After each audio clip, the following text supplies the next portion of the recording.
Bonjour, rebonjour à toutes et à tous. Merci donc de vous être connectés ou reconnectés donc à cette deuxième séance du séminaire Que peut le récit, qui est organisée dans le cadre d'un partenariat entre le Collège international de philosophie et les Beaux-Arts de Marseille, en collaboration avec le MUSEM et le FRAC Provence-Alpes-Côte d'Azur. Je vais très brièvement rappeler un petit peu le contexte de ce séminaire qui se propose d'éclairer les enjeux des multiples expérimentations narratives que mènent actuellement historiens, anthropologues, artistes et commissaires d'exposition. Les divers appels à déboulonner le récit officiel qui retentissent aujourd'hui dans l'espace public trouvent des échos dans les débats autour de la décolonisation des savoirs et des musées qui sont à l'origine d'un renouvellement de l'historiographie et des pratiques curatoriales. Historiens, historiennes et commissaires d'exposition s'essaient à de nouvelles écritures de l'histoire qui permettent de nous émanciper des récits identitaires, nationaux et européocentrés, mais aussi de nous défaire de la fausse évidence de la linéarité, en nous donnant à saisir ce que le passé recèle de potentialités inabouties, de désirs et d'espoirs inaccomplis qui surgissent différemment au sein du moment présent. Histoire globale et croisée, histoire contrefactuelle et histoire des possibles sont aujourd'hui à l'origine de multiples expériences de narration à travers lesquelles on cherche à attraper ce qui d'habitude échappe à l'énonciation historique. En histoire, comme en sciences humaines et sociales, on cherche à changer de focale, à croiser les sources et les points de vue, à bouleverser des rapports d'échelle et à ramener au premier plan des sujets nouveaux. En un mot, on cherche à constituer ce que Jacques Rancière appelle des scènes, à retisser les rapports entre les êtres et les choses, entre les humains et les non-humains, de façon à constituer un nouveau tissu sensible, un nouveau réseau interprétatif par lequel la pensée tâche d'accueillir ce qui était impensable, de faire une place à ce qui était invisibilisé ou tenu pour insignifiant, nous permettant d'aller plus loin dans la fabrique d'un monde commun. C'est dans ce sens que la fabrique du récit devient un enjeu central, non seulement pour les nouvelles écritures de l'histoire, mais aussi pour le tournant écopolitique de la pensée contemporaine qui affecte aujourd'hui les arts visuels. On y retrouve une envie partagée de densifier les descriptions et de raviver leur pouvoir subversif, d'y prendre appui pour fabriquer des récits qui enduisent l'attention, pas forcément pour élucider le monde, mais pour chercher à entrer en intelligence avec lui, à penser avec le vivant. Les arts visuels sont aujourd'hui le lieu d'une véritable guérilla narrative, j'emprunte cette expression à Romain Bertrand, contre les récits viriloïdes et anthropocentrés, où l'on retrouve de multiples invitations à prendre le parti pris des choses et des animaux, à raviver des présences fantomatiques et à tisser ce qu'on appelle des narrations spéculatives qui explorent la force non linéaire du rêve ou du délire pour chercher à démultiplier le réel et à éviter de réduire le champ des possibles au plus probable. Donc le fil conducteur du séminaire de cette année, le fil rouge qui nous aidera à explorer ce vaste champ d'expérimentation narrative, n'est autre que la question que nous adresse Donna Haraway. Quelles histoires fabriquent les histoires que l'on raconte? Quelles sont les relations d'inclusion ou d'exclusion qu'elles instituent? Les dichotomies ou les logiques binaires qu'elles sont à même de bouleverser?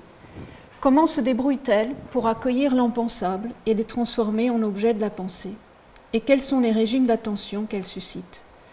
Voilà quelques-unes des questions que nous allons tâcher de relancer tout au long de cette série de conversations avec des artistes, commissaires d'exposition, historiens et historiennes de l'art, qui évoqueront ici la manière dont ils construisent leur récit d'enquête et les effets de connaissance que ces récits cherchent à produire.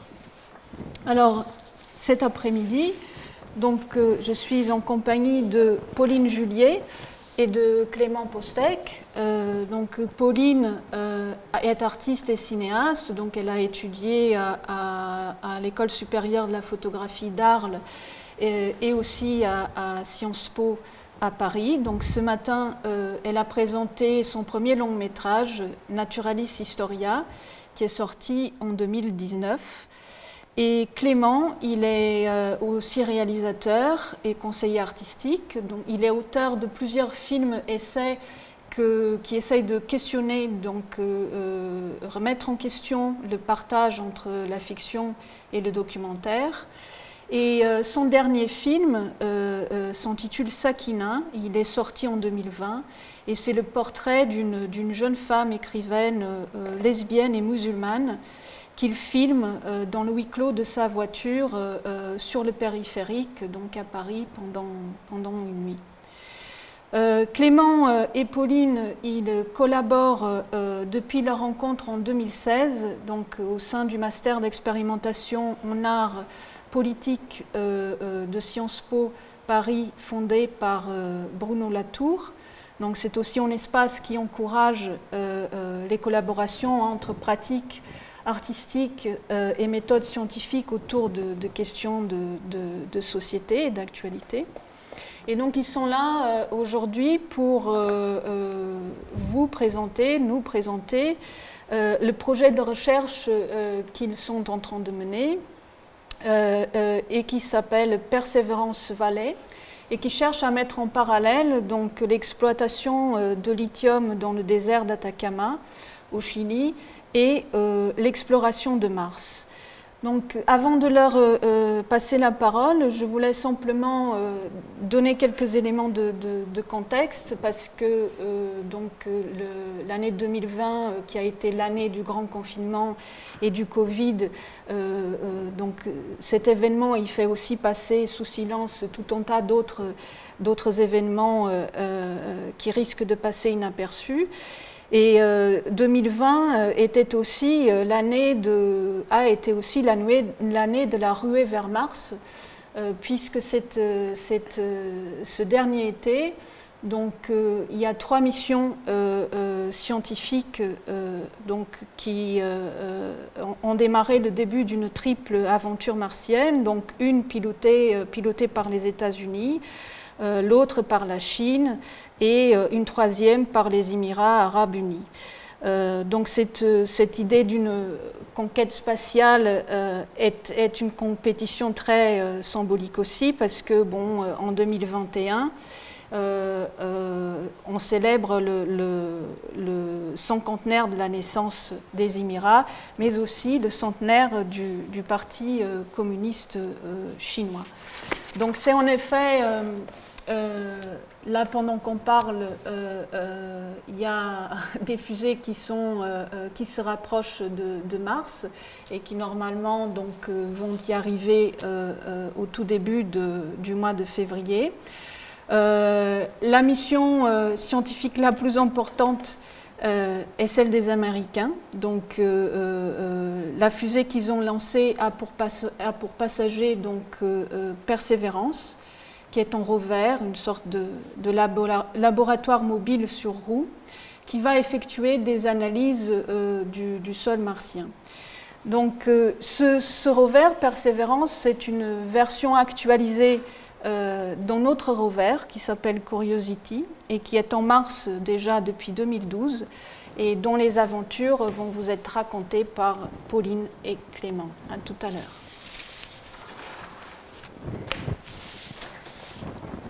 Merci Vanessa pour cette introduction. Merci et bonjour à tous depuis Marseille. Donc, comme Vanessa le présentait, nous on va vous parler aujourd'hui d'un projet qu'on a démarré il y a une année qui s'intitule Persévérance Valley et qui est un cycle de recherche où il y a un projet de film, il y a des projets d'exposition et puis le projet d'une édition, enfin d'un ouvrage qui retrace les différents éléments de notre recherche et du processus d'enquête filmique notamment qu'on a mis en place avec Clément. On a décidé aussi pour cette forme en ligne de diviser notre intervention en 2 parties. Enfin, en réalité, en 3 parties. Donc, d'abord, un exposé. On va vous dérouler le cours de notre enquête qui repose sur des rencontres, sur des personnes qui nous ont amenés à écrire à écrire ensuite un film dont vous aurez un preview dans la deuxième partie de notre intervention.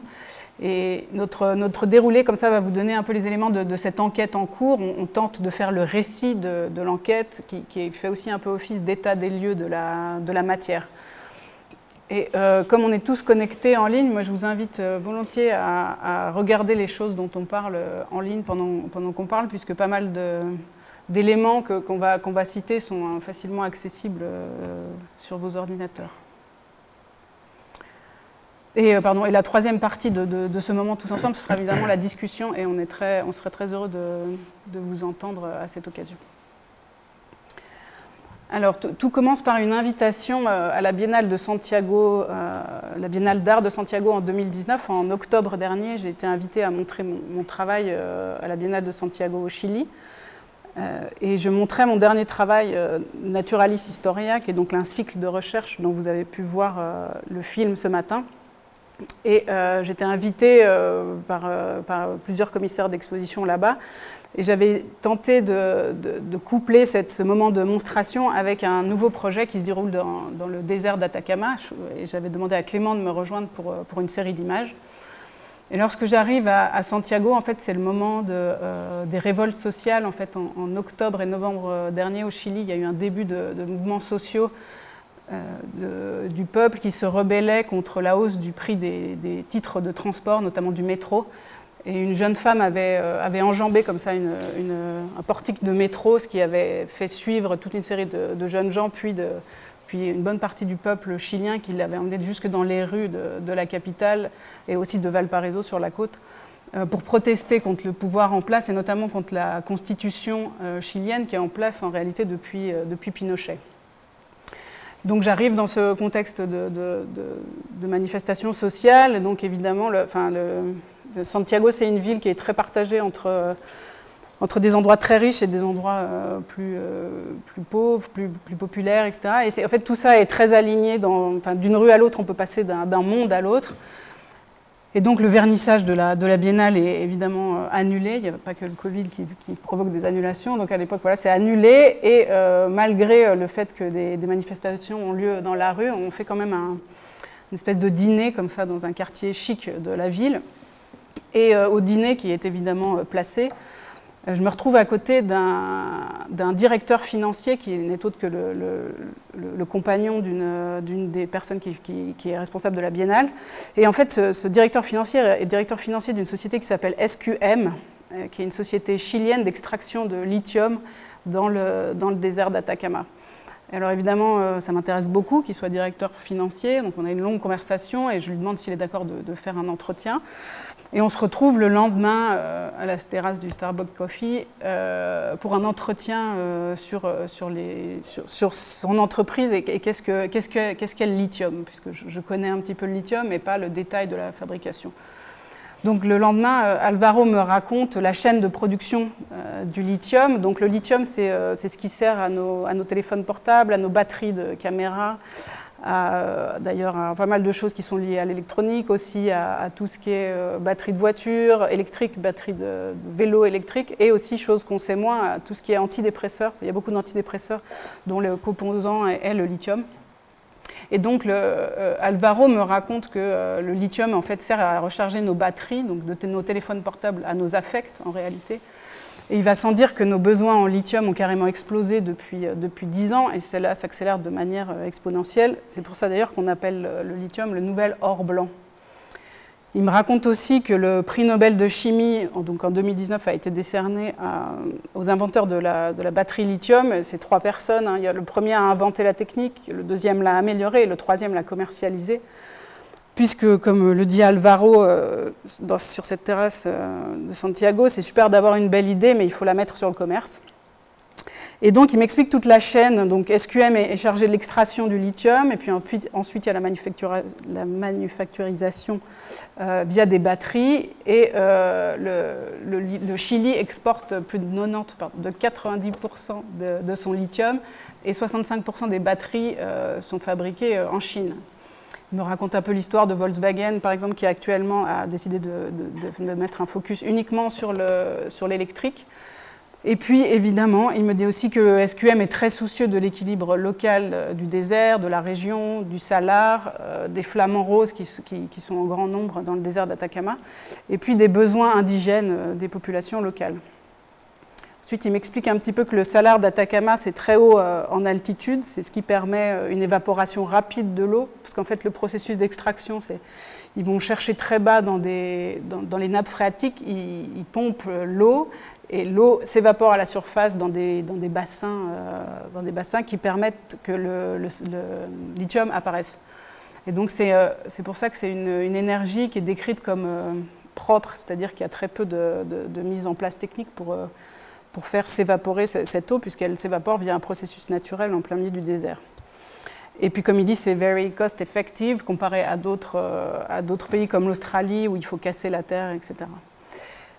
Et il me raconte aussi que c'est tout brun et que c'est tout plat le désert d'Atacama et que selon lui, si on va sur Mars, c'est probablement très similaire au paysage de ce salar. Alors pour nous, l'enquête commence à la terrasse de ce Starbucks Coffee quand il me raconte tout ça, et aussi il finit l'entretien par une vue sur Google Maps du salar vu depuis le ciel. Je vous invite vraiment à regarder, c'est assez beau, c'est des espèces de bassins très géométriques comme ça au milieu de ce grand espace beige qui sont à la fois très beaux et très déstabilisants sur la trace humaine au milieu, enfin ces rectangles bleus au milieu de ce désert. Et puis donc on décide de voyager, on va sur place et puis on a bon espoir de pouvoir rentrer dans la mine vu qu'on vient de la part du directeur financier.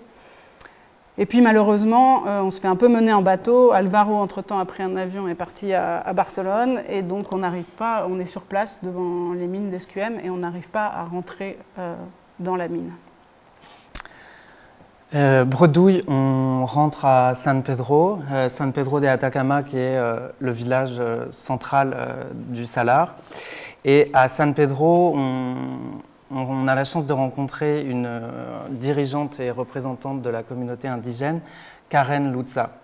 Karen, elle nous reçoit chez elle, c'est-à-dire dans sa ferme, une exploitation qu'elle gère seule. Sa ferme est située à la lisière en fait, entre San Pedro et le désert, c'est-à-dire entre l'oasis que constitue le village et l'environnement aride et sec.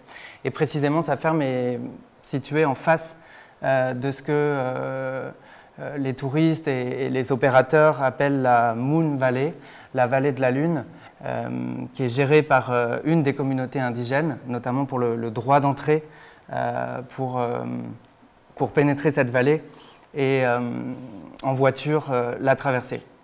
Karen, elle nous parle de l'eau. Elle nous parle moins du lithium que de l'élément eau, et Karen est très inquiète.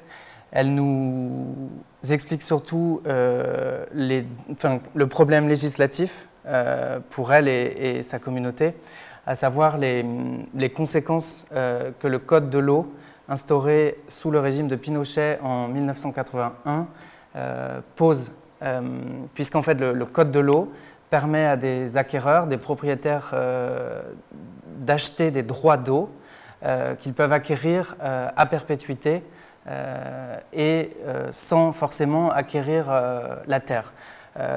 Donc l'exploitation de l'eau est de fait réservée aux premiers acheteurs et aux plus offrants, ce qui évidemment relève d'une logique libérale, une logique de marché qui s'oppose totalement aux cultures locales et indigènes pour qui l'eau est ancestralement liée à la terre et à la culture qu'on lui apporte. Karen Lutza, elle nous raconte une anecdote.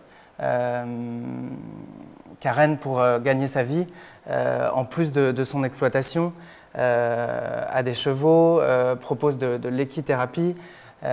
Donc, un jour, elle arrive chez elle et au bord de la ferme, il y a aussi la rivière, le rio, et tout est asséché. Il n'y a plus d'eau. Donc il n'y a plus d'eau pour donner à boire à ses chevaux. Elle n'a plus d'eau pour arroser ses cultures. Elle est en retard, elle file à un hôtel au cœur du village, à San Pedro, où elle travaille, elle est attendue. Et en fait, lorsqu'elle arrive dans la cour de l'hôtel, elle tombe nez à nez avec des Allemands, des touristes européens qui se baignent tranquillement dans une piscine. Donc Karen nous dit « l'eau est bien là ». Effectivement, l'eau est là, mais réservée à certains usages, pour certaines économies. Et Karen ajoute aussi, ce qui la frappe, c'est surtout que ces touristes, enfin c'est aussi que ces touristes sont en train de se baigner dans l'eau des dinosaures, puisque c'est l'eau des nappes phréatiques très profonde qui a été gardée par la Terre pendant des milliers d'années. À ce moment-là, en fait, quelque chose s'impose à Karen. C'est là qu'elle décide de se présenter en tant que représentante des communautés indigènes et de se battre encore davantage pour le salar. Il y a notamment plusieurs manifestations s'organisent en 2017, tous pour le salar, avec un manifeste signé par les communautés, manifeste qui s'adresse aux opérateurs industriels, au pouvoir public chilien et également aux consommateurs européens, nord-américains, consommateurs de lithium, consommateurs de batteries que Pauline décrivait tout à l'heure. Karen est très claire sur le désert qu'elle habite. Elle qualifie l'Atacama de zone sacrifiée. Zone sacrifiée du fait de l'exploitation du lithium, en tout cas du lithium aujourd'hui. Il y a une histoire minière très complexe, très violente dans le désert d'Atacama. Et le lithium aujourd'hui est le problème central. Même si le siège de SQM n'occupe qu'une partie centrale du désert, certains chercheurs qualifient l'ensemble du désert de mine, puisque dans les souterrains, les nappes phréatiques sont presque toutes exploitées. Le procédé mécanique que décrivait Pauline pour extraire le lithium est effectivement propre en apparence, mais pose plusieurs problèmes. Le premier, c'est l'eau, comme le disait Karen, c'est-à-dire les grandes quantités qui sont extraites des nappes phréatiques dérèglent l'écoulement naturel des précipitations de l'eau terrestre et de l'eau souterraine. Surtout, ces grandes quantités d'eau sont retenues dans des bassins recouverts de PVC, le temps que l'eau s'évapore pour libérer les particules de lithium. Pour que l'eau soit pompée des souterrains, sont utilisées de nombreuses pompes à diesel. Et pour que soit accéléré le processus d'évaporation, est ajouté au saumure des solutions de soude. Ces eaux usées sont rejetées et surtout rien du lithium ni des éléments qu'il va rejoindre, que les particules vont permettre d'élaborer jusqu'aux batteries, rien n'est recyclé ni même recyclable. Et pour juste ajouter que le lithium, en fait, on en trouve sous d'autres formes sur la Terre, mais l'endroit où on en trouve le plus, et on appelle ça le lithium cosmologique, c'est donc dans l'espace, ça nous met sur la piste de l'espace dans notre enquête. Et en fait, on découvre que le lithium était un des 3 éléments à l'origine du Big Bang. Hein. Donc il y avait l'hydrogène, l'hélium et le lithium. Le lendemain, on continue, c'est-à-dire car on ne se décourage pas, au contraire, l'échange avec Karen Luzza, activiste, nous donne encore plus envie de pénétrer à l'intérieur de la mine. On roule de San Pedro, donc encore une fois, on s'engage sur la route qui traverse presque tout le salar. Il faut environ 2 heures, 2 heures et demie de voiture pour rejoindre l'entrée principale du site d'extraction de SQM. La route passe par Toconao, petit village dans lequel vivent la majeure partie des ouvriers originaires des communautés indigènes, des ouvriers de la mine. On passe le village, on quitte la route, on s'engage sur le chemin vers la mine et en fait, on tombe nez à nez ce jour-là avec un rover et son ingénieur et pas loin d'eux, toute une équipe qui s'affaire. C'est en fait une équipe de la NASA qui teste un astromobile, un rover, avant sa mission vers Mars. Tout simplement, on les rencontre, on discute et on peut notamment échanger avec Steve McLaren, qui est le pilote, l'ingénieur, qui teste le rover. Et Steve McLaren, lui aussi, finalement, a une formule pour qualifier ce qu'Alvaro Fernandez, le directeur financier, nous disait déjà, à savoir que le désert d'Atacama est ce qui ressemble sur Terre peut-être le plus à Mars. Steve McLaren, lui, dit que du sol d'Atacama au sol martien, il n'y a qu'un pas. Alors nous, ça nous met sur cette piste de tiens, il y a un lien entre l'extraction et l'exploration.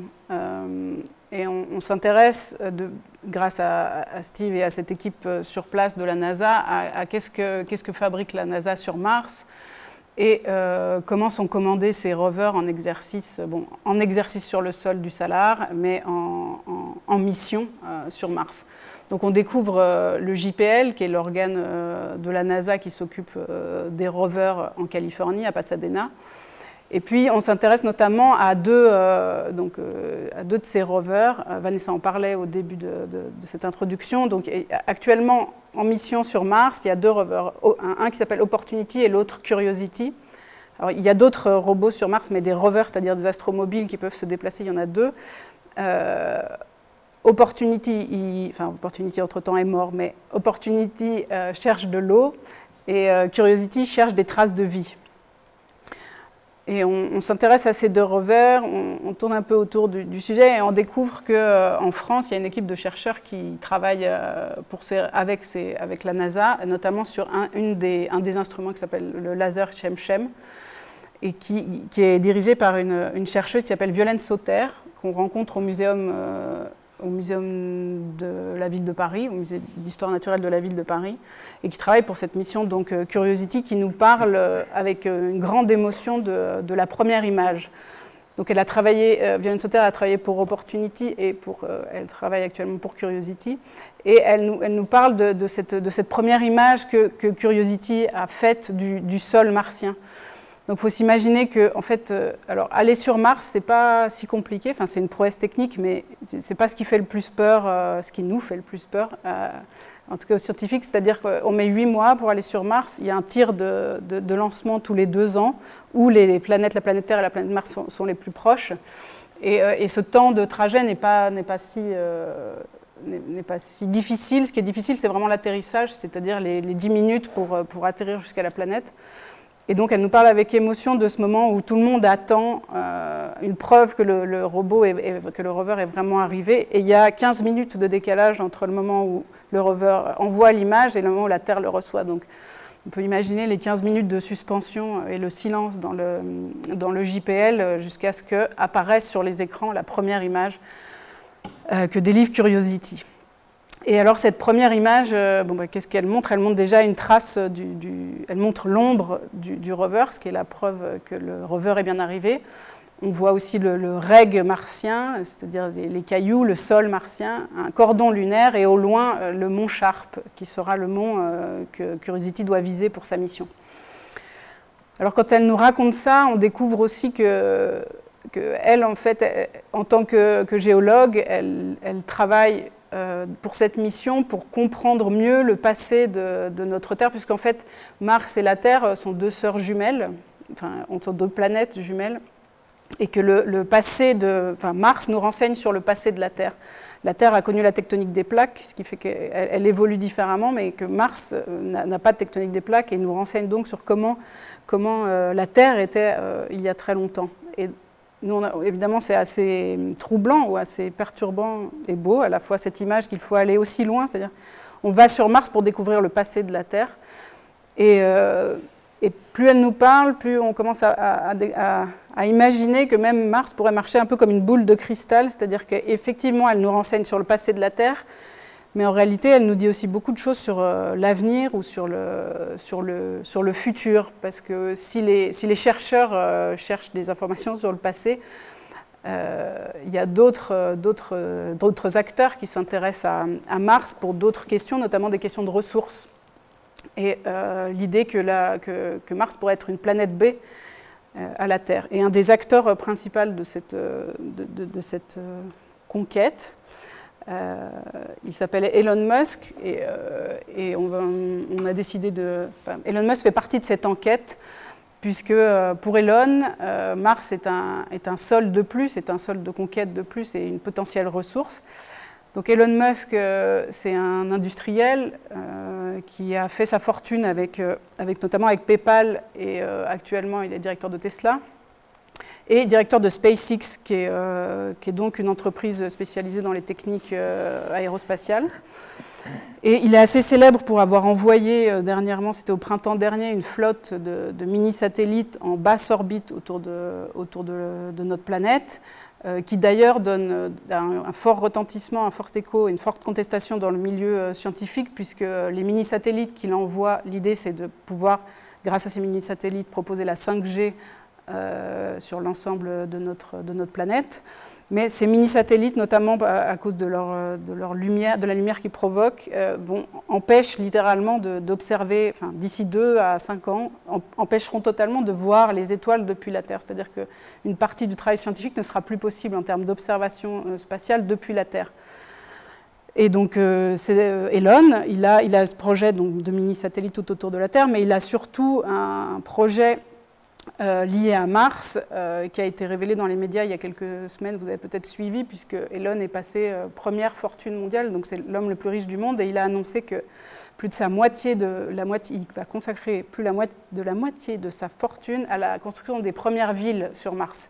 Il annonce quand même 1 million de personnes en 2050, ce qui, évidemment, est vertigineux. Et Elon a mis en place un programme qu'il appelle Occupy Mars. Et c'est sur ce programme que notre travail s'est ancré, enfin, qu'une autre étape d'enquête a commencé, puisque Occupy Mars, alors évidemment, on ne peut pas s'empêcher, si on pense au terme Occupy, s'empêcher de penser qu'il a emprunté le terme au mouvement activiste et de résistance, d'occupation d'espace, des espaces publics au début du XXIe siècle, qui critiquaient les conséquences du néolibéralisme et qui proposaient un espace de parole pour parler des dérives de notre système. Donc Elon, évidemment, s'en saisit pour une autre planète, et ce qui est quand même à mettre en question. Et puis pour nous, en tant qu'artistes, la question, si on le prend plus littéralement, occupy, c'est-à-dire occuper, et là on rejoint les questions qui sont soulevées dans ce séminaire, c'est-à-dire qu'est-ce que c'est occuper l'imaginaire, puisque Mars est une des planètes qu'on pourrait définir comme la plus occupée par les histoires humaines, par les délires humains, par les fantasmes, par les contes pour enfants, etc. Et puis actuellement, il y a comme une dérive comme ça où Elon prend beaucoup de place dans cet imaginaire, et pour nous, occuper, c'est aussi prendre l'espace, investir les espaces d'énonciation pour au fond, on pourrait le dire quelque part, l'occuper par nos récits, et puis peut-être prendre cet espace et ne pas le laisser qu'à Elon Musk. En août 2012, Curiosity atterrit sur Mars, et quelques semaines avant cet atterrissage, Ray Bradbury, auteur de science-fiction américain très connu et célèbre pour la vie sur Mars qu'il a imaginée. Quelques semaines avant l'atterrissage de Curiosity, Ray Bradbury meurt. Et une des chroniques de ces histoires, une des histoires de ces chroniques martiennes qui nous intéresse particulièrement, c'est la première, celle qu'il a nommée celle qui s'intitule L'été de la fusée, Rocket Summer, qu'il a publiée en 1947 dans la revue Planet Stories. Donc je vais la lire. Curiosity, lorsqu'il a atterri, a tweeté quelques jours après un hommage donc à Ray Bradbury, et l'hommage, c'est de nommer son site d'atterrissage Bradbury Landing. Janvier 2030, l'été de la fusée. À un moment donné, c'était l'hiver en Ohio, avec ses portes fermées, ses fenêtres verrouillées, ses vitres masquées de givre, ses toits frangés de stalactites, les enfants qui skiaient sur les pentes, les ménagères engoncées dans leurs fourrures qui, tels de grands ours noirs, avançaient pesamment dans les rues verglacées. Puis une longue vague de chaleur balaya la petite ville, un raz de marée d'air brûlant, comme si on avait laissé ouvert un four de boulanger. La vibration de fournaise passa sur les pavillons, les buissons, les enfants.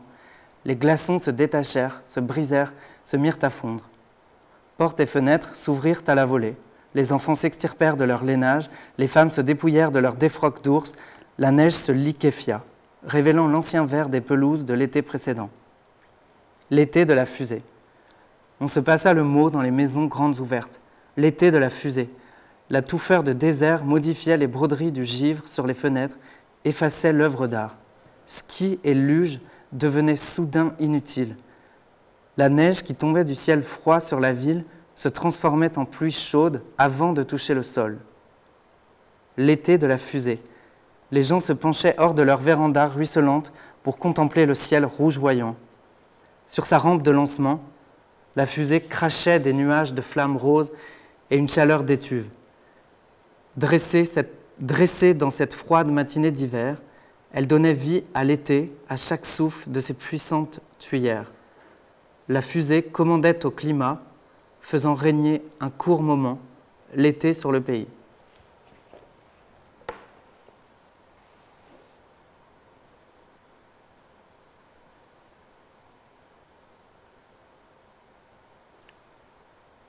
Alors, on va vous proposer de visionner maintenant un preview du film en cours de travail.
Touchdown confirmed. Receiving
Жить и верить — это замечательно.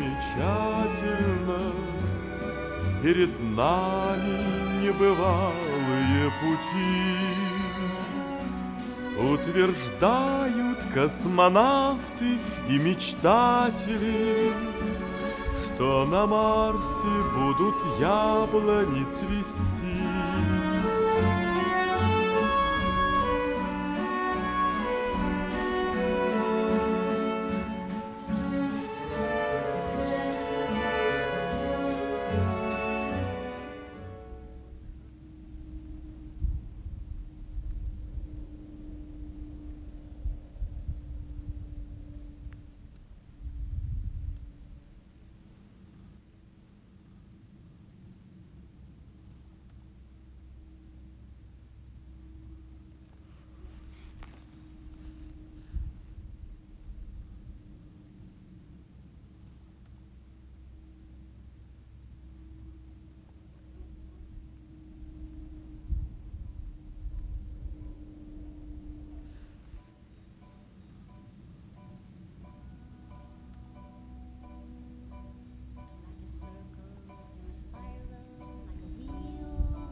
Spinning reel, like a snowball down a mountain or a carnival balloon, like a carousel that's turning, running rings around the moon, like a clock whose hands are sweeping past the minutes of its face, and the world is like an apple whirling silently in space, like the circles that you find in the windmills of your mind. Tunnel that you follow to a tunnel of its own, down a hollow to a cavern where the sun has never shone, like a door that keeps revolving in a half-forgotten dream, or the ripples from a pebble someone tosses in a stream, like a clock whose hands are sweeping past the minutes of its face, and the world is like an apple whirling silently in space, like the circles that you find in the windmills of your mind. Keys that jingle in your pocket, words that jangle in your head. Why did summer go so quickly? Was it something that you said? Lovers walk along a shore and leave their footprints in the sand. Is the sound of distant drumming just the fingers of your hand? Pictures hanging in a hallway and the fragment of a song, half-remembered names and faces, but to whom do they belong? When you knew that it was over in the autumn of goodbyes, for a moment you could not recall the color of his eyes. Like a circle in a spiral, like a reel within a wheel, never ending or beginning on an ever-spinning reel, as the images unwind, like the circles that you find in the windmills of your mind.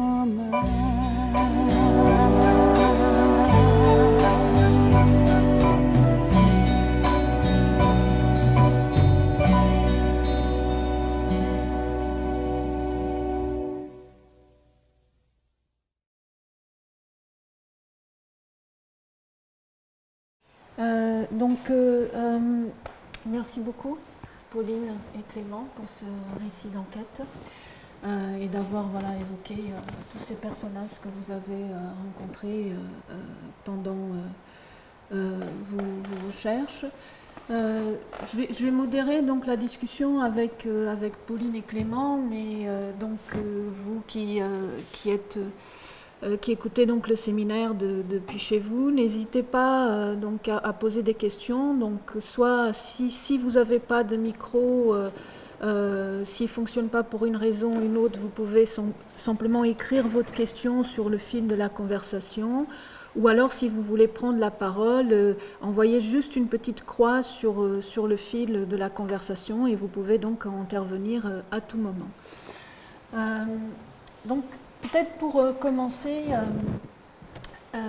par les images, parce que, donc, comme vous avez dit, notre rapport à Mars est aujourd'hui médié par des millions d'images que la NASA publie sur Internet et qui sont des images qui sont analysées par des scientifiques. Alors vous donnez en tout autre usage à ces images. Donc c'est là que ça commence un petit peu la guérilla narrative, et qu'il s'agit aussi de raconter une histoire contre une autre, parce que vous leur donnez un autre usage pour justement essayer de raconter une histoire du point de vue du robot. Donc c'est pas tellement les infos scientifiques qui vous intéressent, mais donc on voit différents types d'images déjà dans le teaser. Donc il y a ce type d'images qui sont des photos prises par le robot où on voit son ombre même sur le sol, qui sont assez belles parce qu'elles font même penser peut-être un peu à ces photos d'amateurs du début. Voilà, où on voit comme ça la trace. Voilà, la trace de l'ombre du photographe projetée sur le sol. Il y a aussi les images, vous pourriez parler un peu de ça certainement mieux que moi, de la spectrométrie, c'est ça, voilà, où ces images qui ici aussi apparaissent par leur qualité esthétique, par leur qualité formelle, qui sont très belles, images noires avec les petits points bleus. Donc c'est quand même un tout autre usage de ces images pour essayer de raconter aussi cette histoire depuis le point de vue du robot lui-même. Vous parlez un petit peu commencer la conversation un petit peu par cette question du traitement des images.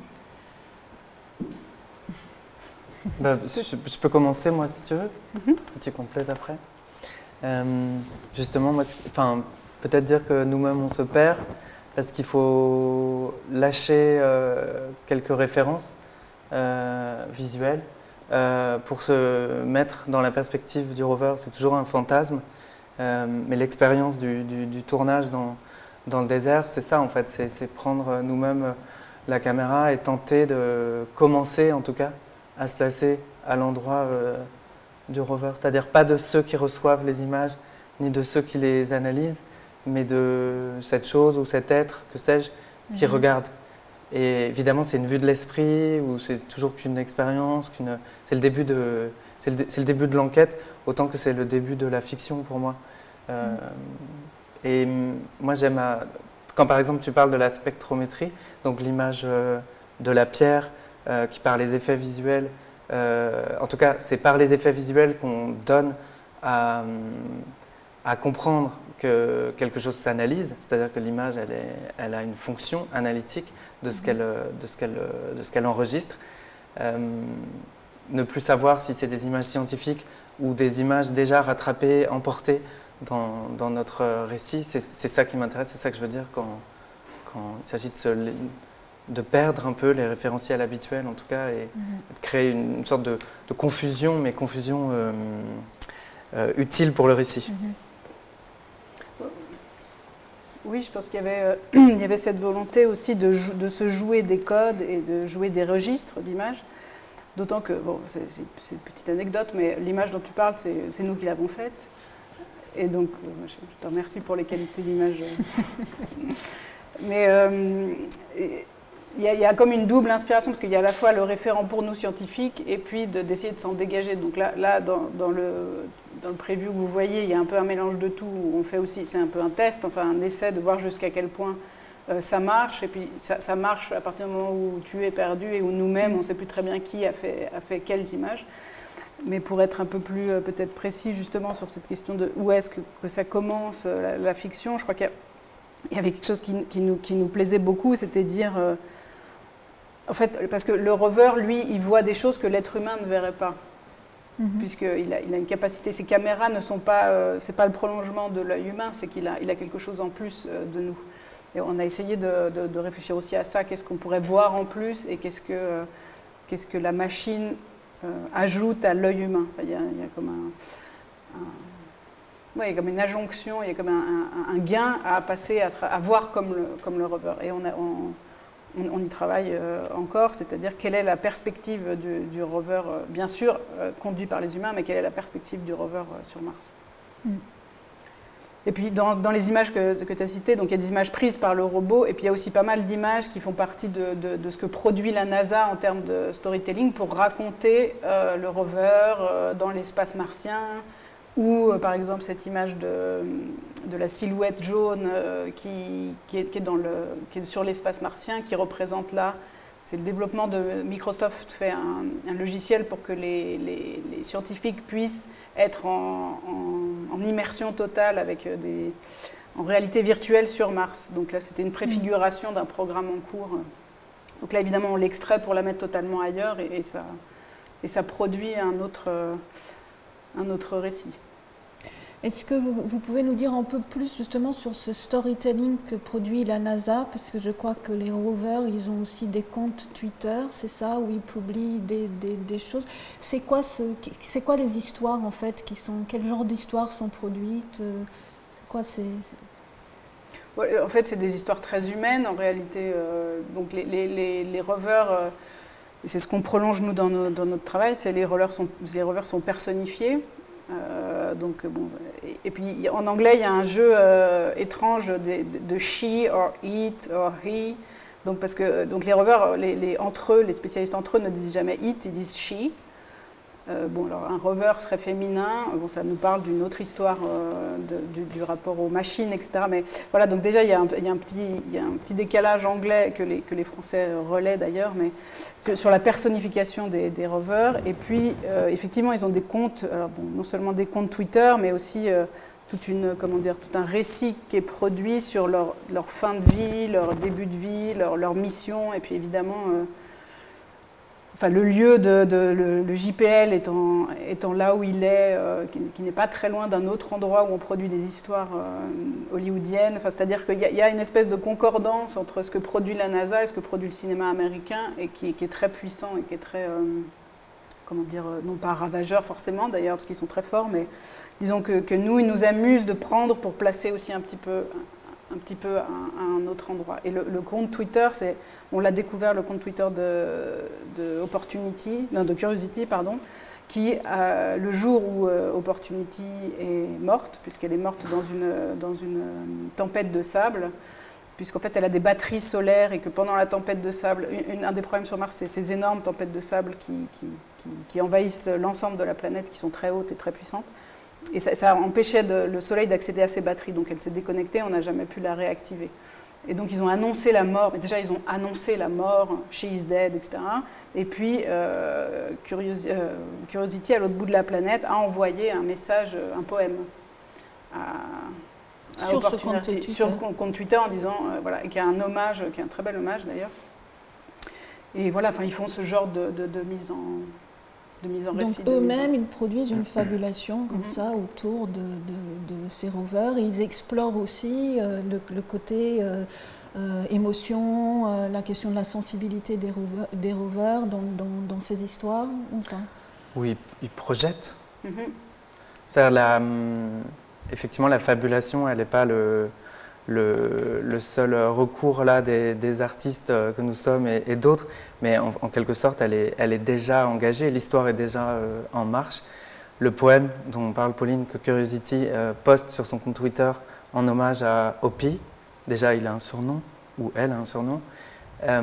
Barack Obama, lorsqu'il est président des États-Unis d'Amérique, le partage, ce poème. Donc la confusion dont je parlais tout à l'heure, c'est pas... Enfin, il y a une confusion à plusieurs endroits, quoi. La confusion aussi, elle est déjà là. Les frontières s'effacent entre l'intention, la projection affective et le schéma narratif. On a beaucoup rigolé dans le sérieux de l'enquête. Si on utilisait telle quelle la ressource narrative que la NASA produit, ce serait le plus gros, peut-être, ou un des plus gros et des plus faciles plagiat de l'histoire des scénarios au cinéma, puisque le schéma narratif est déjà disponible, déjà en cours, déjà en place. Alors évidemment, nous, la confusion et la fabulation, on la pousse, on la décale légèrement pour la retourner, pour tenter d'en déconstruire certaines articulations, quoi. Il ne s'agit pas pour nous de reprendre tel quel, évidemment. Et par exemple, comment est-ce que vous avez pensé cette question du genre des robots? Parce que je crois qu'il y a eu une hésitation aussi, ou en tout cas dans le teaser, à un moment donné vous utilisez le pronom « il », mais dans le scénario c'était une « elle ».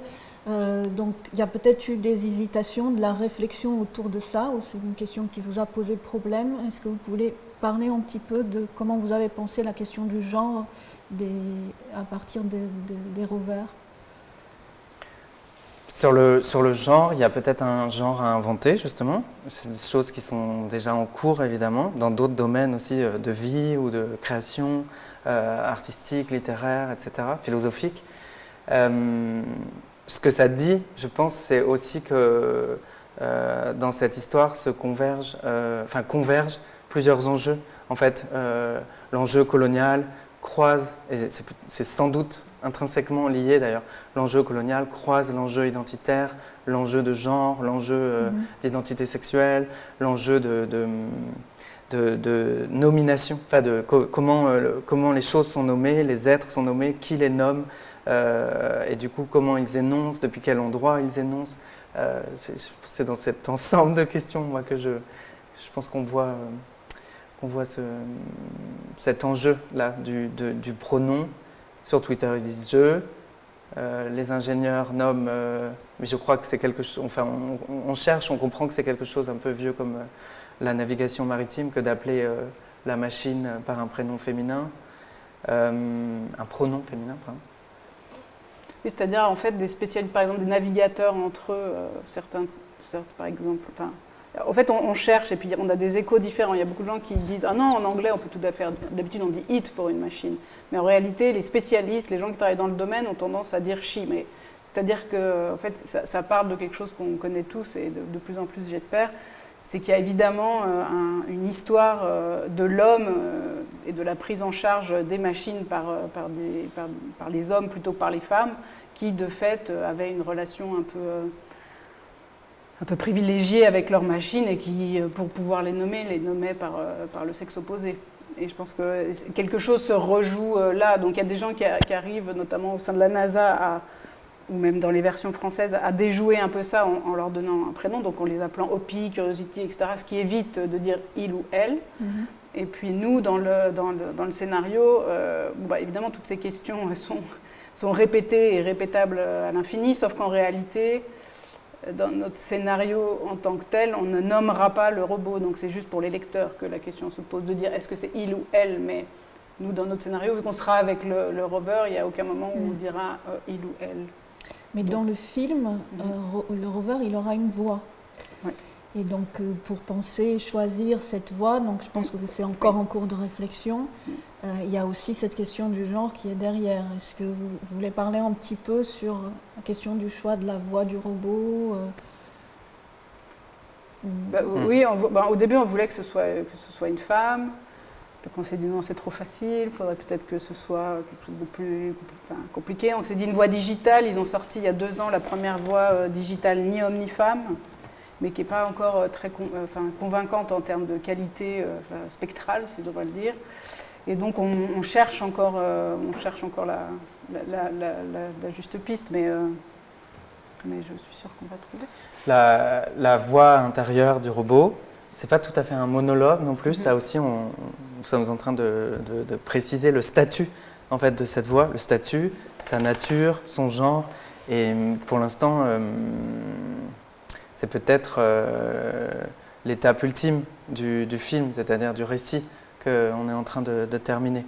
Parce qu'on est coincé entre l'anthropomorphisation du rover, c'est-à-dire notre incapacité d'imaginer autrement les choses qu'avec ce que nous sommes et ce que nous pouvons projeter, c'est-à-dire des intentions, des affects, des relations telles qu'on les expérimente nous-mêmes en tant qu'êtres humains, et ce qu'est, ce que ressent, tout de suite, de toute façon, dès qu'on commence même à en parler, on est coincé. par le vocabulaire. Et cette voix intérieure, c'est ça tout l'enjeu sur lequel on travaille. C'est de donner alors, c'est même pas donner, puisque si c'est nous qui donnons une identité au robot, alors on se place au même endroit que cet ingénieur qui décide comment est-ce qu'elle va se déplacer, ce qu'elle va réaliser, etc. Donc on a plusieurs pièges à déjouer, à contourner, ces pièges-là qui en même temps nous intéressent parce que c'est ce qu'on cherche à faire voir, à faire remonter, à faire émerger. Voilà, c'est faire attention à explorer ces enjeux tout en ne se laissant pas, se retrouvant pas piégés par eux, quoi. Oui, c'est intéressant parce que les pièges à déjouer, en même temps, vous ne les évitez pas. Vous les reprenez et vous les remettez en mouvement. Et tout à l'heure, tu parlais de cette idée d'être un peu coincé par le vocabulaire. Et en fait, il y a aussi la question de la nomination, le fait qu'il y a tout un tas de choses déjà qui sont nommées par rapport à donc, le nom même des robots, les qualités, donc la persévérance, la curiosité, l'opportunité. Donc tout ça, c'est déjà un peu piégé, c'est un territoire piégé parce que la nomination, elle a déjà activé tout ton imaginaire avec elle. Mais en même temps, ce qui je trouve intéressant dans votre projet, c'est qu'au lieu de contourner ça, donc vous essayez justement de s'en servir pour détourner, pour donner, voilà, faire un autre usage de toutes ces difficultés-là que vous rencontrez. Alors, qu'est-ce que... Il y a une très belle phrase c'est pas exactement ça peut-être, mais il y a une philosophe que j'aime beaucoup qui s'appelle Vinciane Després qui raconte que dans les processus d'enquête tels que les sciences sociales ou aujourd'hui les arts pratiques, en fait, qu'est-ce que c'est vraiment une enquête? Une enquête, c'est rencontrer une grande difficulté et ne pas l'éviter. C'est-à-dire que peut-être avoir une série et ça rejoint un peu la discussion de ce matin aussi, une série d'accidents et de pièges, et au lieu de dire bon on va contourner, on va faire comme ça, c'est non en fait. Peut-être que justement l'enquête elle est ou la recherche elle est là dans le fait de prendre de faire avec, de faire faire. Ces choses-là. Et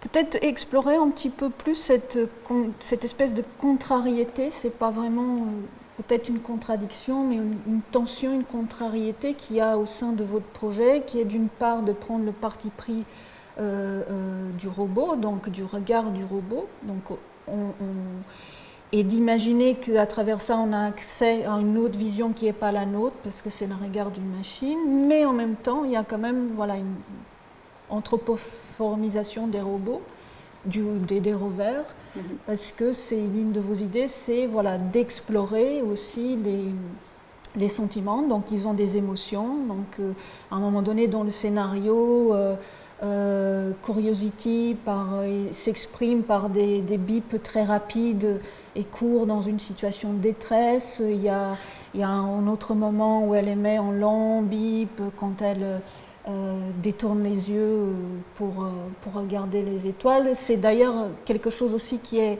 intéressant, c'est la dimension d'autodétermination, parce qu'on a l'impression qu'à un moment donné, ils se dévient un peu de leur mission aussi, c'est-à-dire ils sont envoyés là-bas pour regarder le sol, pour analyser le sol, regarder les pierres, et à un moment donné, Curiosity commence à regarder les deux lunes, les histoires des deux lunes, et peut-être à rêver.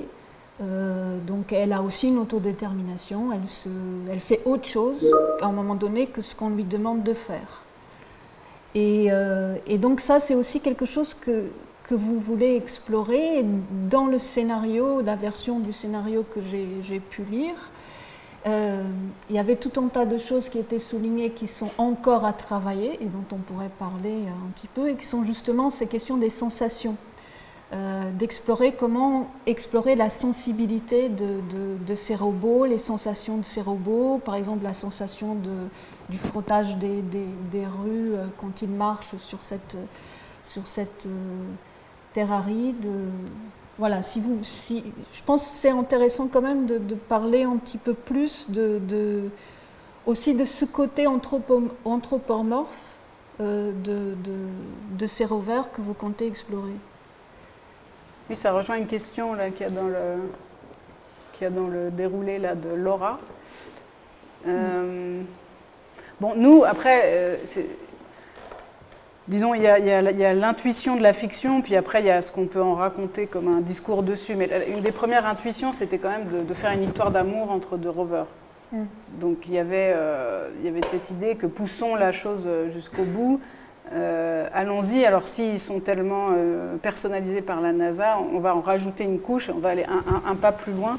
Et si, en fait, ils avaient une relation d'attachement entre eux. Donc c'est ça que c'est cette référence au BIP et à comment deux rovers pourraient avoir un attachement qui échappe aux êtres humains. Parce que dans la plupart des narrations autour des robots, c'est souvent l'être humain qui finalement reprend le dessus, ou alors le robot qui est par-dessus, etc. Mais nous, on avait envie de dire, OK, et si les deux rovers agissaient peut-être dans le...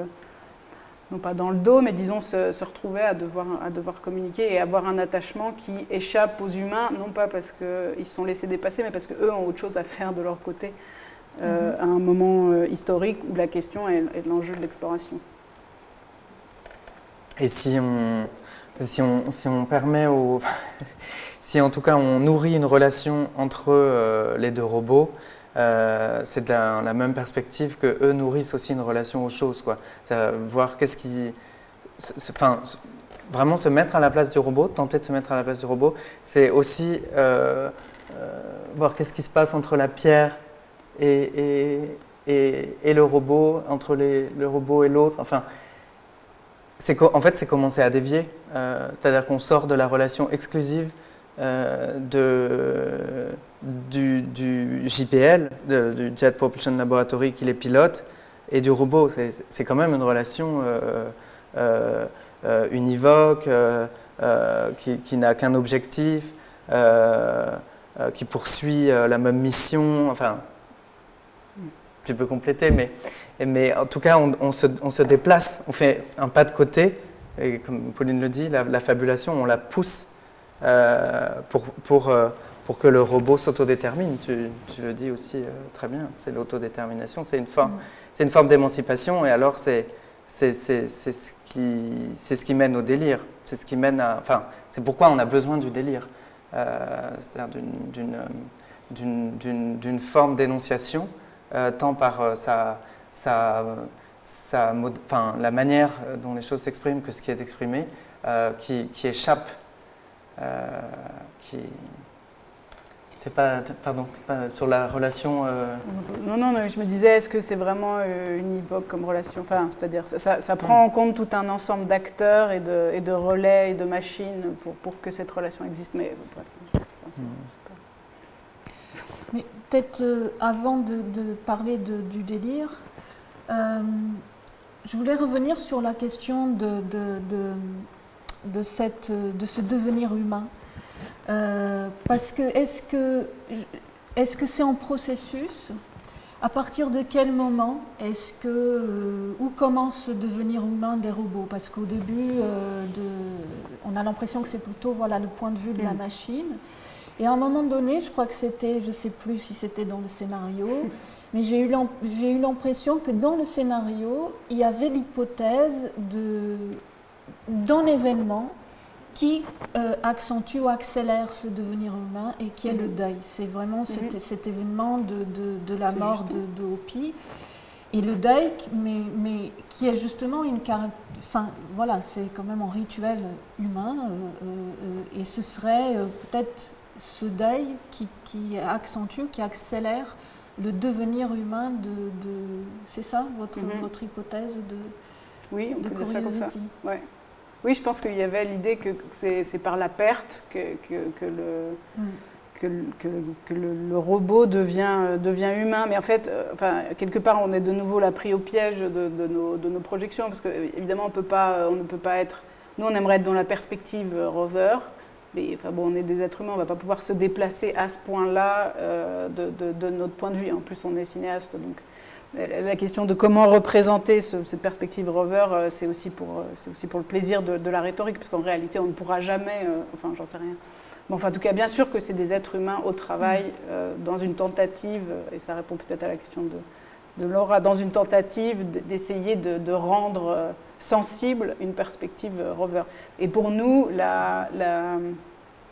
en fait, il devait devenir fou à la fin du film, puisqu'il faut qu'il délire. Et pour qu'il délire, quelle est la seule possibilité du délire? C'est la souffrance ultime de la perte de l'être aimé, donc dans notre fantasme d'imaginaire.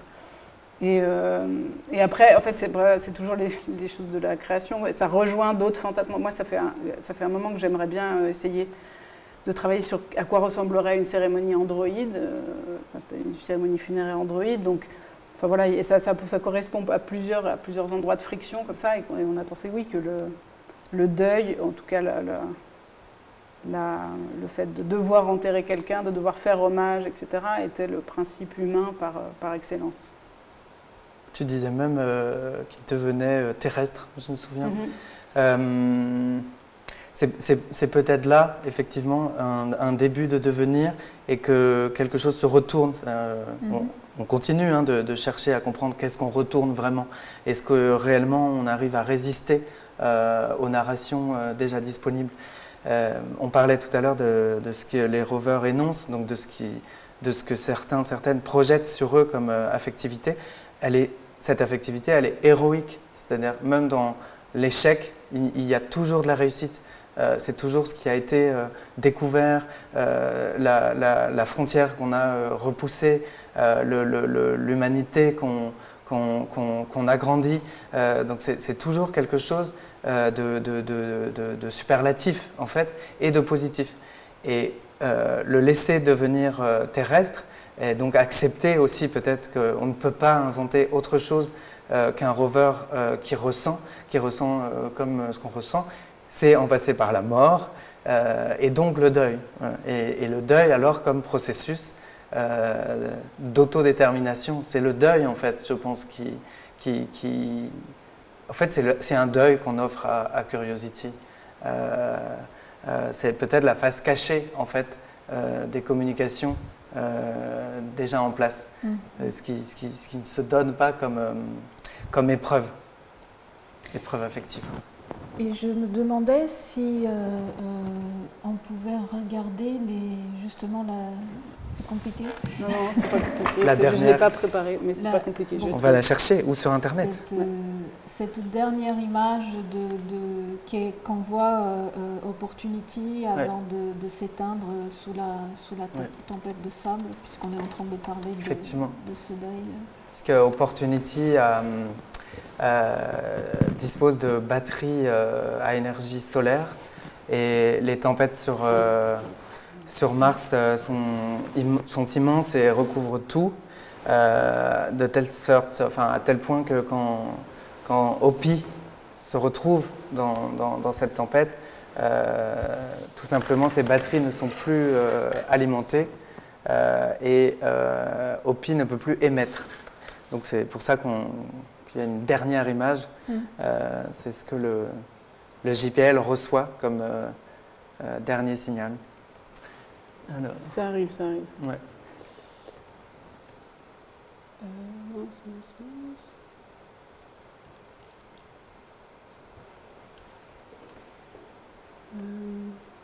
Pas afficher l'image. Si tu cliques dessus. Ah, génial. Voilà.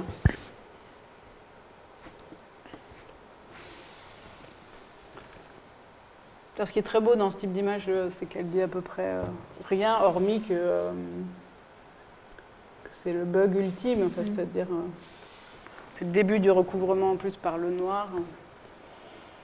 C'est un grand bruit blanc. Ouais. Et ça reste figé dans les écrans du JPL pendant quelques jours, semble-t-il, pour annoncer le deuil.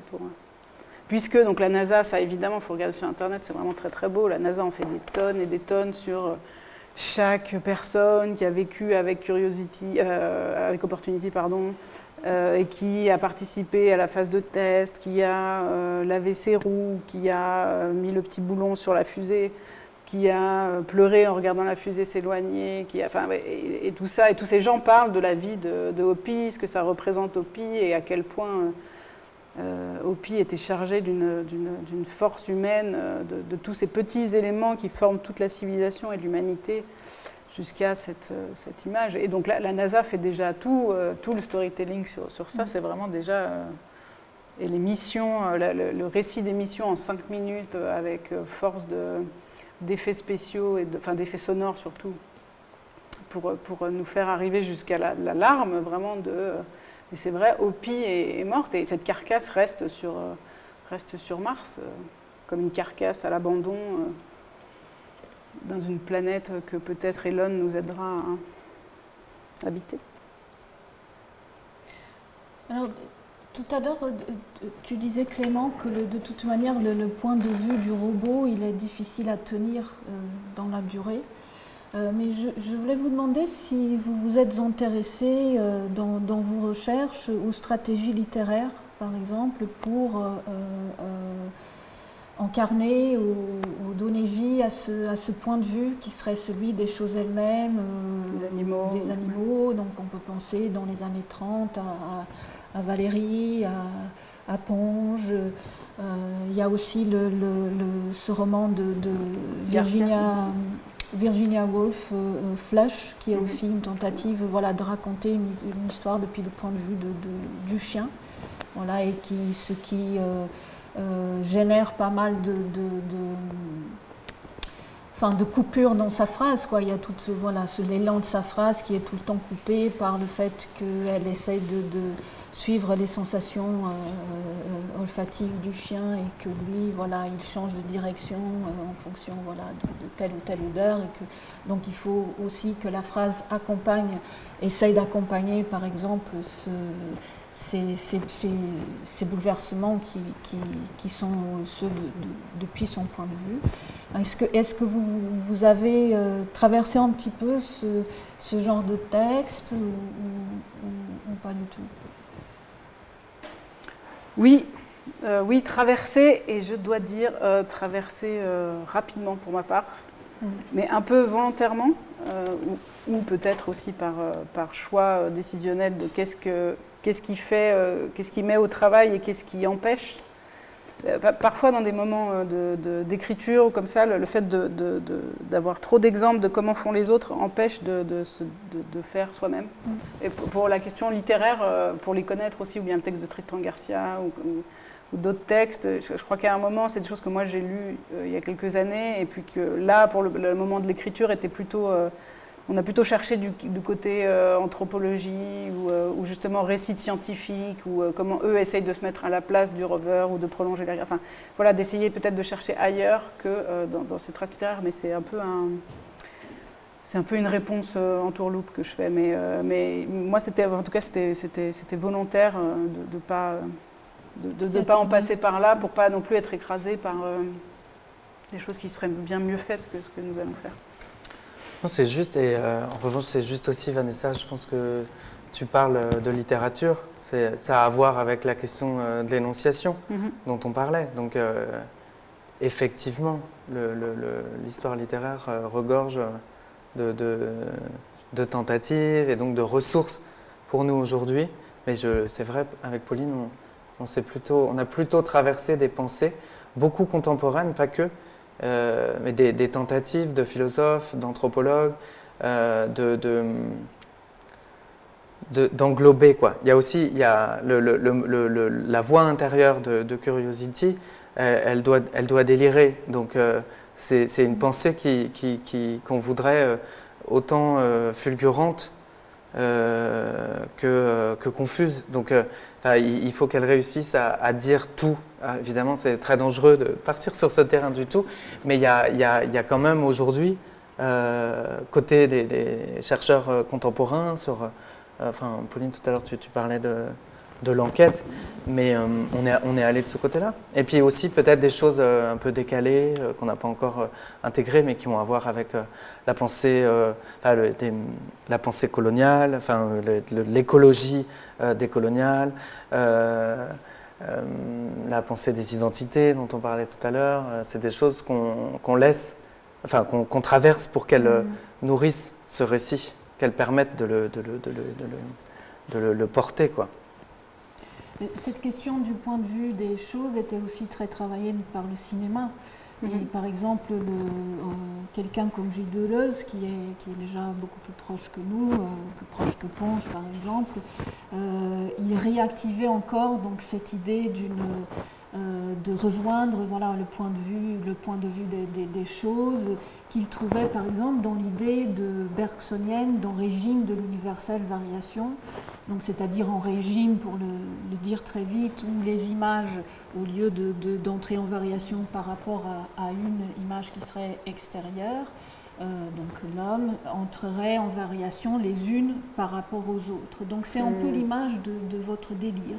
Donc qui serait pour lui, en fait, voilà, vraiment le point de vue de la machine, cette idée d'une universelle variation des images les unes par rapport aux autres, justement sans point de vue, et qui est un peu aussi qui peut être aussi un peu la métaphore de la puissance du montage au cinéma, qui fait varier les images les unes par rapport aux autres. Peut-être qu'on pourrait parler un petit peu plus donc, de ce moment aussi qui va avoir une importance, peut-être presque un moment de catharsis dans le film, qui est ce délire. Comment vous pensez ce délire de... Donc c'est le délire, on va peut-être l'expliquer un petit peu, que donc Curiosity commence à délirer parce que suite à la mort d'Opie, c'est quoi cette histoire que c'est une forme de se reconnecter à la mémoire elle se reconnecte à sa batterie et c'est comme si elle se reconnectait à toute la mémoire du monde. Ouais. Et donc il y a comme ça une universelle variation des images les unes par rapport aux autres. Donc, comment vous pensez travailler cette question du délire dans le film? Bon, déjà, c'est drôle parce que c'est une ancienne version de scénario que tu as lu, du coup. On a changé entre-temps, ça bouge vite, mais non, en fait, sur le point de vue de la chose elle-même, ou le cinéma, ou la machine, ou le fantasme d'avoir le point de vue de la machine, etc., là, c'était de nouveau, nous, nos impasses pièges, enfin, c'est-à-dire, puisque, par exemple, on pourrait dire, alors c'est un peu tarte à la crème, mais en art, Michael Snow, la région centrale, qui serait l'absolue machine, etc. Mais alors là, nous, pour le cinéma, c'est pas que ça nous aide pas, mais c'est que ça nous oriente vers une piste qui est tellement radicale, parce qu'en fait, la machine elle-même, ce serait juste un plan comme ça sur Mars pendant des heures, et c'est pas, nous, on cherche pas exactement à faire ça, enfin, je pense. Mais pour la question du délire, le délire connecté, ouais. C'est lui donner conscience, c'est-à-dire que c'est d'essayer, et ça boucle avec le lithium, c'est une anecdote, mais c'est le lien à la batterie, c'est que le lithium, cette ressource qu'on est en train d'épuiser, comme les autres, c'est ce qui sous-tend l'entretien de notre mémoire contemporaine. Et Curiosity, du coup, il est cet élément, quoi. Donc on voudrait qu'il soit chargé, donc il est chargé narrativement de ce qui lui précède. Donc c'est un fantasme de toute la mémoire du monde, dans ce sens-là. Et en quelque sorte, comme il s'auto-détermine, comme tu le disais tout à l'heure, il se libère, et ben, on veut qu'il nous recrache tout ça aussi. Alors évidemment, il faut que ça reste, enfin, on voudrait en tout cas que ce soit articulé, assez efficace malgré tout, et donc il faut l'écrire. Mais toute la mémoire du monde, c'est ça, c'est finalement son lien, enfin son origine à ce robot et aux éléments. Si les éléments qui le composent se désintègrent, si on va au bout, nous, de l'opération d'analyse des éléments en présence dans cette histoire. Alors qu'est-ce qui explose, qu'est-ce qui jaillit comme image, comme récit, Et c'est ce délire dans le film qui va nous renvoyer un peu dans notre histoire à nous, quoi. Comment condenser, c'est ça l'idée de l'histoire de l'humanité à travers une série d'images qui... Alors ouais, a priori il y aura justement pas d'image. Mais... Hein non, en fait, non, parce que le rover il a un point de vue à ce moment-là dans le film un peu déique, comme ça, il devient aussi un peu tout puissant, donc un peu fou et un peu grand orchestre. Et puis une des pistes, c'était justement de travailler éventuellement toutes les images du monde en termes d'inconscient. Et puis on a abandonné cette piste. Mais non, ce sera plutôt a priori un délire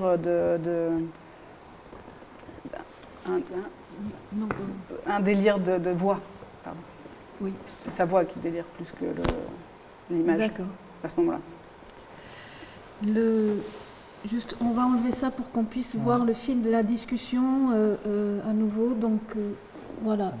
N'hésitez pas, si vous êtes encore là avec nous, si vous voulez intervenir, à prendre la parole. Il reste encore une vingtaine de minutes. Peut-être, en attendant, voilà, si quelqu'un prend la parole, j'aurais une autre question aussi qui est... donc on a beaucoup parlé donc, de la partie Mars et un peu moins du désert d'Atacama. Et je serais curieuse de savoir aussi quelle place vont avoir dans le film donc, les voix des personnes que vous avez nommées. Et tout à l'heure, comme Karen par exemple, dont tu as beaucoup parlé, est-ce qu'il y aura aussi des témoignages dans le film, de la parole de ces gens que vous avez rencontrés Non, alors il n'y aura pas de parole à proprement parler brute, c'est-à-dire ou d'entretien ou comme ça. Notre idée vraiment c'est de travailler une fiction qui reprend tous ces éléments pour les transformer en une fiction, donc un tournage fictionnel à partir de là. Par contre, et c'est pour ça qu'on le racontait tout à l'heure, c'est à quel point ces rencontres infusent l'écriture, c'est-à-dire qu'il y a toute une première partie du film qui raconte justement l'extraction du lithium, les révoltes sur place contre le lithium, avec des personnages qui sont inspirés de cette rencontre avec Karen. Après, ce ne sera pas elle, on espère qu'elle acceptera de jouer le rôle dans le film, mais ce ne sera pas un entretien face caméra comme ça. Par contre, le rôle de Karen sera porté par elle, si elle l'accepte, ou d'autres gens de sa communauté, pour montrer ce moment de friction, parce que jusqu'à ce qu'on arrive sur Mars, tout le début du film raconte le processus d'une particule de lithium jusqu'à l'arrivée sur la batterie du rover. Donc le passage par Atacama et jusqu'au JPL. Et donc, si vous n'allez pas, par exemple, dans le film, intégrer donc, ce background de la recherche, est-ce que sur d'autres formes, parce qu'il y a aussi le projet d'une expo, d'une édition, est-ce que vous pensez utiliser cette matière-là à un autre endroit du travail ou pas ? Cette matière-là est même au-delà, c'est-à-dire on parlait à l'instant de la voix intérieure qui pourrait clore le film. C'est aussi qu'un début. Le fantasme n'est pas de tout régler dans cette voie. Donc de la même manière que l'observation, les rencontres, la traversée du salar d'Atacama nous a mené à rencontrer des figures essentielles des figures clés en fait dans cette controverse, ce conflit, cette situation. L'invention, la narration, ce qu'on rassemble et puis ce qu'on fait fabuler appelle aussi à un besoin de penser. Donc en fait, l'édition, l'installation ou l'exposition qu'on pourrait composer, ça rassemble, ça embrasse tout ça, si possible, c'est-à-dire autant le terrain, qui n'a rien d'une fiction, que les modalités narratives dont on parle depuis tout à l'heure, mais aussi les pensées qu'on peut appeler à venir éclairé, parce que en fait, c'est pas seulement qu'on est en train d'écrire un film, c'est qu'on est en plein. Enfin, plus on avance, plus on s'immerge aussi dans une situation dans laquelle la connaissance devient plus fine, peut-être des enjeux, des relations, mais aussi nos visions peuvent se retrouver légèrement obstruées. C'est-à-dire on ne peut pas prendre de recul sur une situation qu'on observe, en tout cas pas tout le temps, pas totalement. Et c'est là l'intérêt d'aller chercher, comme ce qu'on fait aujourd'hui par exemple, de mettre à distance notre objet, de tenter de le regarder un peu. Et du coup, l'édition, l'exposition, ça permet d'incarner ça. Oui, je pense qu'on cherche aussi un peu comme ça, une composition de perspectives différentes, un peu comme si Mars, au fond, était un diamant ou quelque chose. Puis on a aussi très envie, et on le fait, et on convoque des gens à essayer de regarder ensemble ce même objet depuis des points de vue différents, enfin, points de vue moins que, mais disons, depuis des perspectives différentes. Et pour finir par créer cette perspective rover qui nous tient à cœur, mais effectivement, la question de l'édition potentielle, enfin de l'ouvrage potentiel qu'on cherche à mettre en place, et l'exposition, c'est aussi comment plusieurs formes peuvent activer cette recherche à différents moments. Et le film en est une occurrence, mais pas que. Par contre, c'est le fil rouge. C'est cette fiction qu'on met en route qui nous permet d'activer plusieurs modalités et cadres de création. Mais donc, quand vous êtes en train de travailler sur un projet comme là maintenant, vous travaillez parallèlement, voilà, sur ces différentes formes, et vous commencez tout de suite à penser la complémentarité aussi entre elles, c'est-à-dire ce qui va être plutôt exploré dans le film ou ailleurs. C'est ça. Et j'ai aussi lu, dans les documents auxquels j'ai eu accès, qu'il y aura une lettre, peut-être dans le livre, que vous allez adresser à ce monsieur Elon Musk. Est-ce que vous l'avez écrite? Est-ce que vous avez une idée de ce que vous avez envie de lui dire? Pour l'instant, c'est pas... Non, on l'a pas encore écrite. On en parlait justement à midi.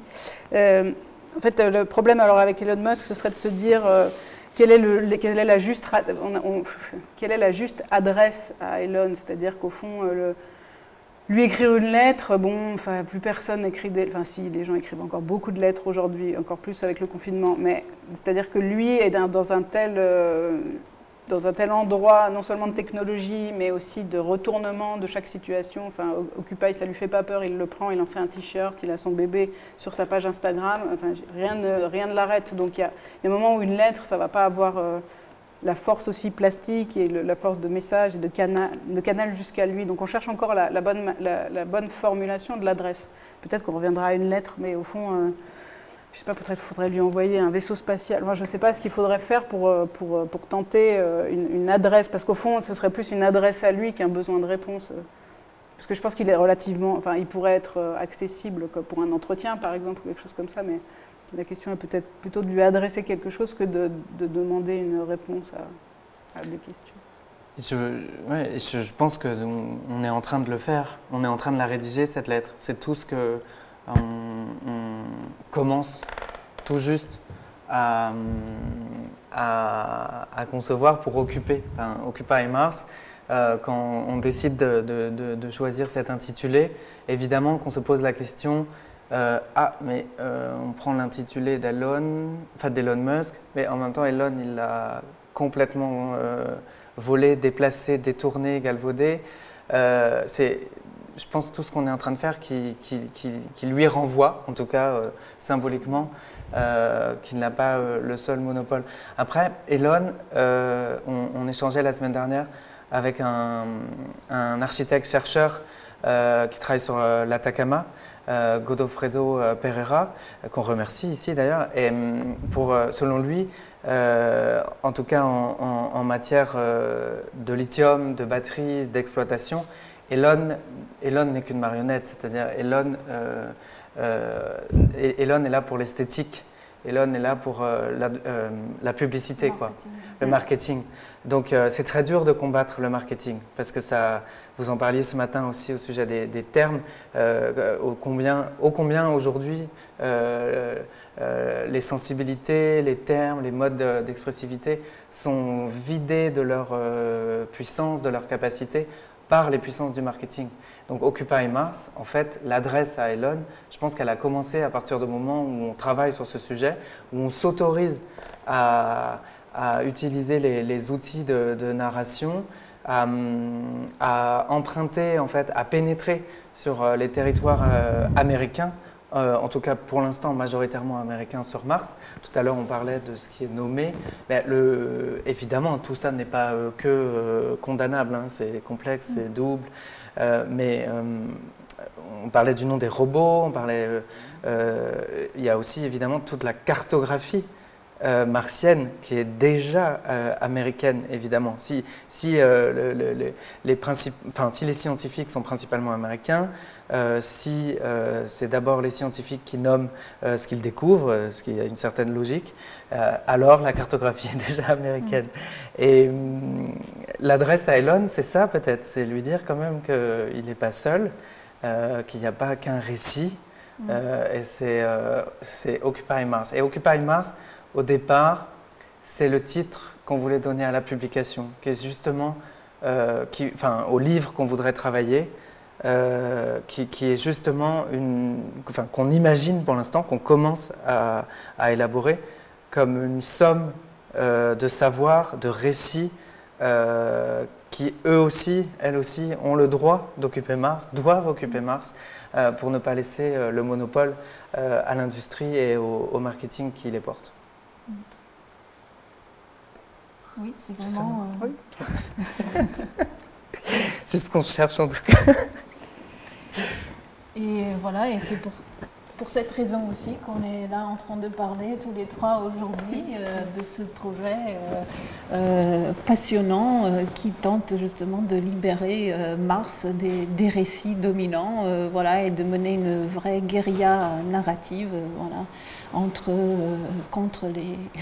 Mais tout en étant très conscient, et c'est une question qu'on s'est beaucoup posée quand on a décidé de faire le récit de l'enquête, parce qu'on est très conscient qu'on fait partie de cette domination-là, je ne sais pas comment dire, mais nos batteries de caméra, les batteries qui nous filment là, sont faites au lithium.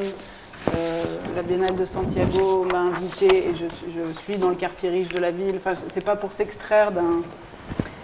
Elon, c'est pas non plus le grand méchant loup. On participe tous de cette situation complexe. Et je pense que c'est aussi pour ça qu'on a besoin d'être plusieurs pour comprendre ce qu'il arrive à Mars ou ce qui nous arrive à nous.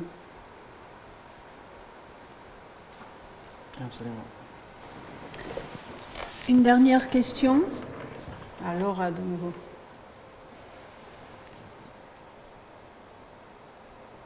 Merci Laura. Merci. Le déroulement du projet. Il y aura un moyen. Est-ce qu'il y aura un moyen de suivre le déroulement du projet, Pauline? Mais oui. Non, l'idée c'est d'avoir plusieurs rendez-vous comme ça de visibilité médiatique. Est-ce que c'est médiatique? De visibilité, pas de moments de partage de recherche. Donc oui, on ne manquera pas de tenir au courant. Je ne sais pas trop quoi dire. Pour l'instant, tout ça est un peu parce qu'on dit aussi, quand tu disais tout à l'heure, vous pensez toutes les formes en même temps. Et ça, c'est aussi intéressant pour des étudiants. En tout cas, moi, ça m'avait aidé à l'époque. C'est de dire aussi que tout ça est évidemment partie des questions de production, de lieux d'accueil, etc. Donc, les choses se font aussi et c'est très beau, par opportunité, par invitation, etc. Donc, pour l'instant, le programme n'est pas complètement... finalisé sur les modes d'apparition. Mais l'idée, c'est de pouvoir avoir plusieurs moments de rendez-vous. Ouais. Bah oui, tout ça est organique. Déjà, heureusement. La semaine prochaine, vous pouvez profiter pour l'annoncer. Oui, vous allez participer à l'école de l'Anthropocène, allez-y. Du coup, on remercie Michel Lusso et Cédric Duroux pour leur invitation la semaine prochaine, donc dimanche 31 janvier, à l'école de l'Anthropocène à Lyon. Où on va tenter de nouveau de redéployer l'enquête, présenter ses protagonistes et annoncer le film à venir. Et d'ailleurs, à ce sujet, on peut aussi remercier nos producteurs parce qu'on est accompagnés, on n'est pas seul. Dans le désert, on était un peu seul, dans le désert d'Atacama. C'est d'ailleurs parce que c'était trop dur d'être seul, complètement seul dans ce désert, qu'on a pu rencontrer Carola qui nous a guidés, Karen qui nous a évidemment permis de mieux comprendre tout ça.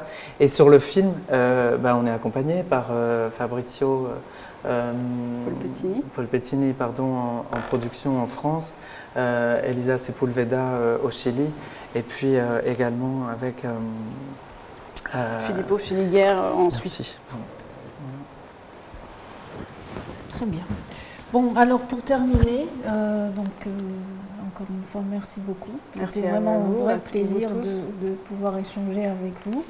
Et juste avant de terminer, j'en profite donc pour vous annoncer les prochaines séances du séminaire. Donc en principe, les dates donc à vérifier, mais en principe, donc le 18 février et le 19 février, nous allons accueillir Élise Florenti et Marcel Turkowski. Donc on va passer là du désert d'Atacama à la vallée de Tehuacan au Mexique, qui abrite la plus grande forêt de cactus du monde. Donc le 18 janvier, nous allons projeter, je ne sais pas encore, peut-être le plus probable, ce sera aussi en distanciel, donc leur film sorti en 2017, Conversation avec un cactus, où ils enquêtent aussi sur une curieuse expérience donc menée par monsieur Hajimoto, donc l'ancien patron de Fujifilms, qui à un moment donné a tenté de communiquer avec un cactus via un détecteur de mensonges afin qu'il devienne donc l'éventuel témoin de crimes futurs. Donc c'est un film qui est aussi à moitié donc histoire des médias, histoire de fantômes, et qui nous mène à nouveau dans un espace où l'humain et le non-humain ne cessent de chercher à communiquer. Puis le 19 février, donc une deuxième séance avec eux autour de la présentation de All in Blood, donc qui est aussi un projet qu'ils ont présenté au Feed Lab donc en 2020 et qui est actuellement en cours de production et qui a été tourné donc dans cette vallée de Tehuacan et qui a été pensé comme un prolongement de la conversation avec un cactus, et qui nous intéresse aussi dans le cadre de séminaire parce que c'est aussi un croisement de récits hétérogènes qui se recoupent à plusieurs endroits et qui allient des situations fictionnelles à des histoires enregistrées sur un mode documentaire et qui regardent tantôt voilà, l'histoire préhispanique du Mexique ou l'époque contemporaine. Voilà, toutes les infos sont sur le site de l'école, donc les Beaux-Arts de Marseille, du FRAC ou du MUSEM. Voilà, merci à vous de votre écoute. Merci encore Pauline et Clément, merci beaucoup. Merci à toi. Merci à vous tous de votre présence et à très bientôt.